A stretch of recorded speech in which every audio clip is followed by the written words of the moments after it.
So 20ஆம் நூற்றாண்டுல தாங்க இந்த அனாட்டமி, பிசியாலஜிலாம் நல்லா வளர்ந்த பிறகு, நவீன அறிவியல் வளர்ந்த பிறகு தான் மனுஷன் கண்டுபிடிச்சான் 360 மூட்டுகள் இருக்கு உடம்புலன்னு சொல்லி. ஆனா 1400 வருஷத்துக்கு முன்னாடி அல்லாஹ்வுடைய உதவி கொண்டு ஸல்லல்லாஹு அலைஹி வஸல்லம் அவங்க 360 மூட்டுகள் இருக்குன்னு சொல்லிட்டாங்கங்க. ஸோ இது அனாட்டமியை இப்ப இருக்கக்கூடிய அனாட்டமியை அப்பயே சொல்லிடுச்சு. இப்போ ஆர்த்ராலஜின்னு சொல்லக்கூடிய மூட்டுகள் சம்பந்தமான படிப்பை, இப்ப கண்டுபிடிப்புகளை 1400 வருஷத்துக்கு முன்னாடியே நமக்கு சொல்லிடுச்சுன்னு சொல்லலாம். இன்னைக்கு இருக்கக்கூடிய நவீன ஆர்த்தோபெடிக் சயின்ஸுக்கான டீப் ரிஃப்ளெக்ஷன அது தருது என்று சொல்லலாம். இப்ப இருக்கிற ஆர்த்தோபெடிக் சயின்ஸ் சொல்றத 1400 வருஷத்துக்கு முன்னாடியே சொல்லிடுச்சுன்னு சொல்லலாங்க. ஸோ மனித உடலுடைய ஒரு டிவைன் இன்ஜினியரிங்கை இது நினைவூட்டுது. அல்லாஹ் தான் இதை படைத்தான். ஸோ இது மெடிக்கல் கியூரியாசிட்டி மட்டும் இல்ல. இந்த ஹதீஸ் என்பது உன் உடலும் அல்லாஹ்வின் அடையாளங்கள்ல, அத்தாட்சிகள்ல ஒன்று. அதை நாம் சரியான முறையில பேணி பாதுகாக்க வேண்டும். ரசூலுல்லாஹி ஸல்லல்லாஹு அலைஹி வஸல்லம் சொன்ன அழகான ஹதீஸ்க்கு இப்ப நம்ம போவோங்க. இன்னஹு ஹுலிக குல்லு இன்சானின் மின் பனி ஆதம அலா சித்தீன வ சமானியதி மஃப்சிலின் என்று சொன்னாங்க. ஒரு நீண்ட ஹதீஸ் இது. ஆதமுடைய ஒவ்வொருவருக்கும் 360 மூட்டுகள் படைக்கப்பட்டிருக்கு. அல்லாஹ் படைச்சிருக்கான் என்று சொன்னாங்க. 360 ஜாயிண்ட்ஸ்.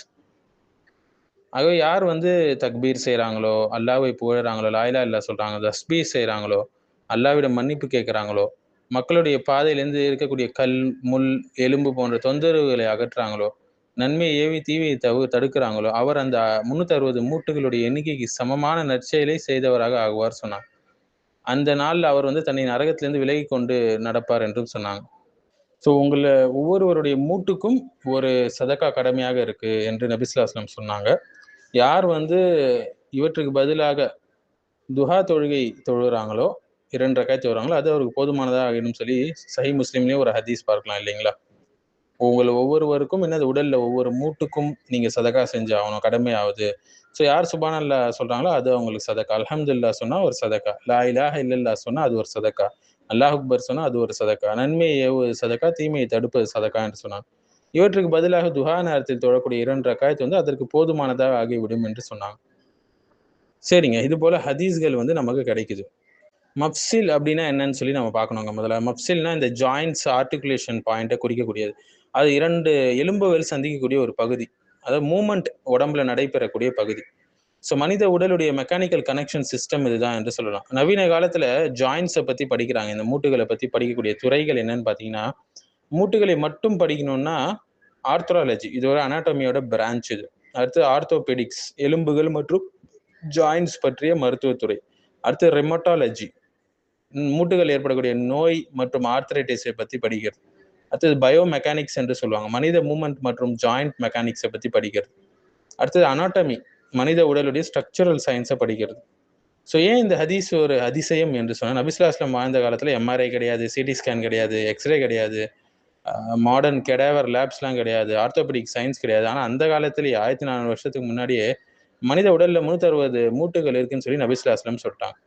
ஆனால் இன்னைக்கு 20ஆம் நூற்றாண்டுல தான் இந்த மாடர்ன் அனாட்டமி என்ன சொல்லுச்சு? பெரிய ஜாயிண்ட்ஸ் மட்டும் கிடையாது. மைக்ரோ ஆர்டிகுலேஷன், ஃபிங்கர் ஜாயிண்ட்ஸ், கல் சுவிச்சர், கார்டிலேஜ் கனெக்ஷன், ஃபுட் ஸ்ட்ரக்சர்ஸ் எல்லாம் சேர்த்து மனித உடலுடைய ஜாயிண்ட் சிஸ்டம் மிகவும் காம்ப்ளெக்ஸ் என ஏற்றுக்கொள்ளுது.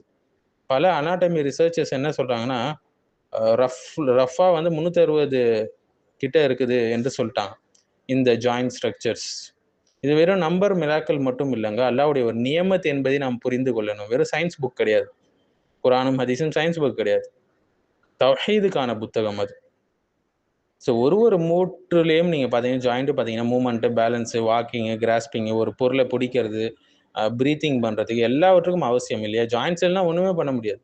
ஒரு சின்ன ஜாயிண்ட் டேமேஜ் ஆனாலும் மனுஷன் என்ன செய்றான்? நகர முடியாம போறான்.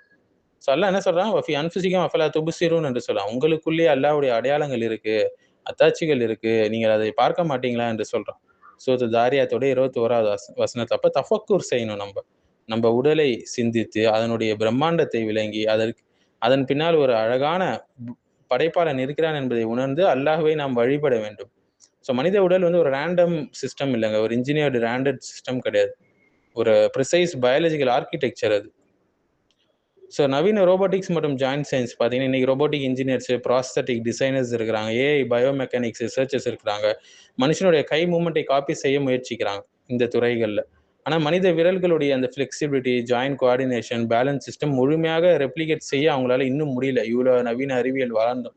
இது அல்லாஹ்வுடைய கிரியேஷனுடைய காம்ப்ளெக்ஸிட்டியே காட்டுது என்று சொல்லலாம். அந்த ஒரு நுணுக்கமான விஷயத்தை காட்டுகிறது. ஒரு பாலைவன சொசைட்டில வாழ்ந்த நபி ஸல்லல்லாஹு அலைஹி வஸல்லம் ஹியூமன் ஜாயிண்ட் உடைய மூட்டுகளுடைய கவுண்ட்ட சொல்றாங்க. பாடி மெக்கானிக்ஸ் உடைய இம்பார்ட்டன்ஸ சொல்றாங்க. மொபிலிட்டி, கிராட்டிட்யூட் பத்தி பேசுறாங்க. அதற்கு நம்ம நன்றி செலுத்தணுங்க.